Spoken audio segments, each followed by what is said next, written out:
Yo, what's going on, Dragon Ballers? Welcome back to another event coverage video. Today we are going over a Pro Play Tour event that took place in Tampa, Florida. It feels really good to get back to doing some event coverage videos.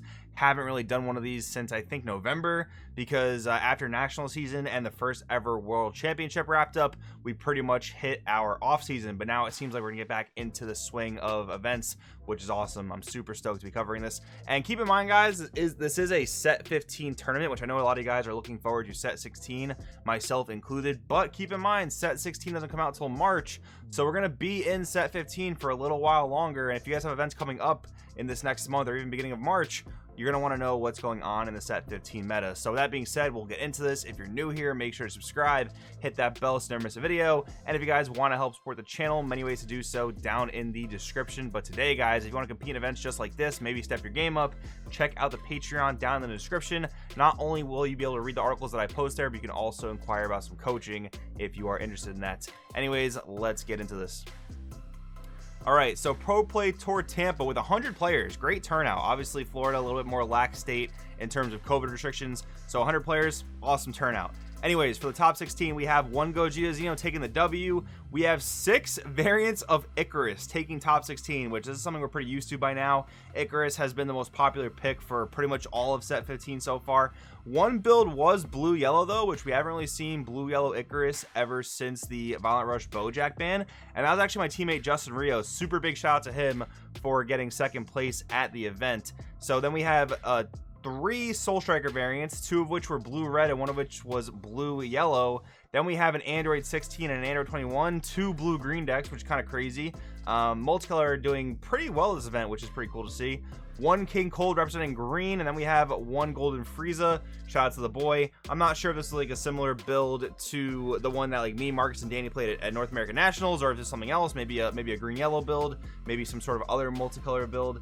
And then we had 1 Red Jiren and 1 Vegex. So overall, every color is represented here. Obviously, some more than others, yellow having easily the most representation. But let's get into the deck by deck breakdown. Some of the ones that are more obvious, like Gogeta Xeno, I mean, there's not too much to really cover here, right? This deck is just insane. It's definitely one of the big 3, which we have Icarus, Gogeta Xeno, and Cell Surge, which all managed to top 4 worlds. And yeah, I mean, they're just the best decks in the format. But what's really surprising is a lack of Cell Surge. We'll talk about that a bit more later. But yeah, Gogeta Xeno, I'm honestly surprised there's only 1 in top 16. Like, the deck is just that crazy strong. There is a Vegex deck later on that I think may just be another type of Gogeta Xeno deck, albeit with a different leader, maybe focus a little bit more on Overwhelm. Unfortunately, I don't have a deck list for you guys.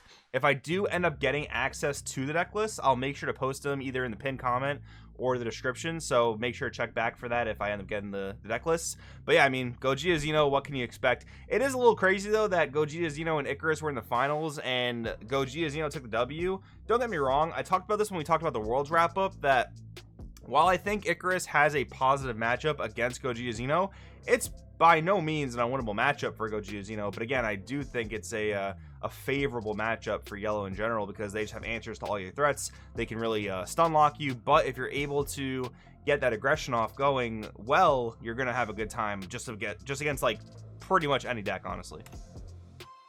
And then of course we do have Icarus. Again, no big surprise here. It is crazy that this took 6 spots out of top 16. That's a really big percentage where you're starting to get on, I don't want to say tier 0 level, because the deck is certainly not unbeatable, but from other card games, when you talk about tier 0, oftentimes you talk about percentages of how much a deck takes up of a top cut, and we're not quite at that percentage yet. You have to be over, I think, 60% to be considered a tier 0 deck, if I remember correctly. But it's just crazy to put in that perspective that Icarus has just taken up so many slots compared to all these other like singleton decks. Most other decks in top 16 are just, you know, one-off decks. But anyways, Mono Yellow Icarus, you guys all pretty much know the deal by now. What's really cool, though, is, again, my teammate Justin Rios taking second place with Blue Yellow Icarus, really focusing his build around SS2 Kefla Lightning Speed, which in a Mono Yellow leader deck is kind of crazy, because you got to charge a lot of blue to make sure this card can go off. Like, you're naturally charging yellows because you play a lot of yellow cards in your deck,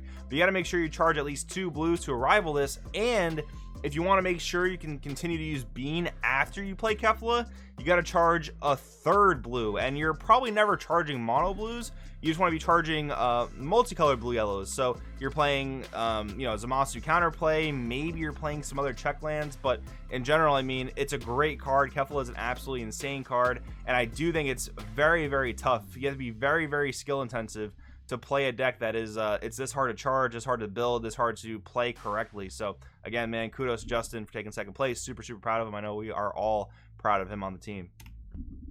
All right, then we have Soul Striker. Again, 2 variants, one of which was blue-yellow. Of course, this probably also revolved around SS2 Kefla. This blue-yellow card is just absolutely insane. I don't see why you wouldn't build a deck around this. And the thing with Soul Striker is, 1, it's blue-based, so obviously it's a lot easier to meet that blue requirement of Kefla. But 2, you just get all that extra energy back, so you can, rival Kefla offensively and not feel bad, get your mono blue energy back. And then you have Bean and Dimension Magic, so you don't even care that your leader can't untap multicolors because you have so many other cards in your deck that can untap multicolors. Speaking of untapping multicolors, the other color for Soul Striker in the top 16 was 2 blue-red variants. Kind of surprising that blue-red had more top slots than blue-yellow Soul Striker, but nonetheless, I think these are both just really just like arrival-based decks that probably get to play the best arrivals in the game. Like, I would say blue-yellow has many good arrivals, Kefla probably being the top dog, honestly. And then blue-red probably has the next best arrivals, and Cooler Tyrannical Assault is just an absolutely insane card. The fact that it gives you access to multiple battle card barrier removal is insane.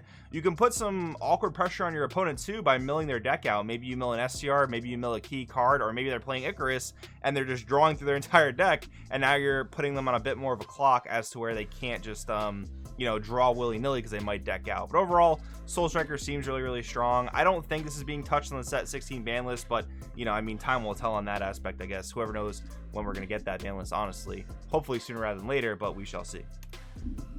Then we have Android 16 and Android 21. So Android 16 making a return after taking second place at North American Nationals. And don't forget, Android 21 also took top 8 at NA Nats as well. So to see these 2 blue-green decks kind of like add some more consistency to their resume is honestly really awesome. Like, a 100-person event, especially the way the world is now, like, that's some pretty solid results for these decks in my opinion. Like, yes, they're definitely still rogue level, but that just might be because people aren't really taking the time to play them, explore them, consider them to be truly real decks.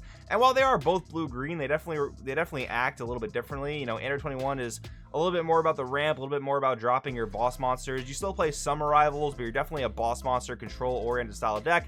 Android 16 is really all about the arrivals. And while I did say that blue-yellow and blue-red probably have the best arrivals in the game, Android 16 makes his arrivals work, which they're very good arrivals, but he makes them work very well because the leader just facilitates arrival, makes it essentially seamless. It's really strong. So it's very cool that blue-green was able to, again, mark some consistency in this format.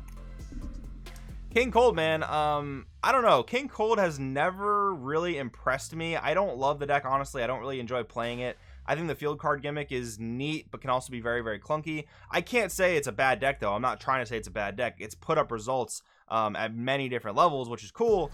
I don't know. I feel like people that want to play green will play King Cold if they don't want to play Cell Surge or Green Goat Tank. Cell Surge obviously being the best green pick you can play right now, and that just leads us to the point of, like, where was Cell Surge this event? Maybe they all got knocked out by just super crazy sideboard hate.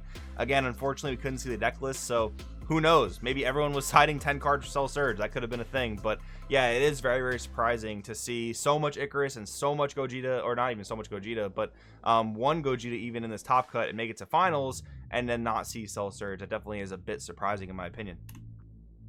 One Golden Frieza, love to see it. Again, we don't really know what kind of build this was, but there are so many builds you can play of Golden Frieza. I've got a mono yellow and blue yellow build here on the channel from about 2 months ago. Again, that's what me and my teammates took to nationals. So if you want to see the builds that we played, feel free to check that out. But of course, the green yellow build has and is still relatively popular. So this could have been one of many different things. Golden Frieza is just an awesome set 1 leader. The only problem you really have as Golden Frieza is getting awakened. And that could be a little bit rough sometimes, so you do want to play some sort of self-awakeners in the deck, usually if there are some decks in the format that aren't attacking you, but most decks in this format will pretty much be attacking your leaders. So as long as you don't get them another card to attack, like a Unison or Arrested Battle card, getting Awakened shouldn't be too big of a deal. And man, in my opinion, this deck's just so fun to play. It's so strong. Again, for a set 1 leader, this thing has really stood the test of time, which is pretty cool. Then we have one Red Jiren. This is all right. We have one red deck in this top 16. Again, I've been saying it.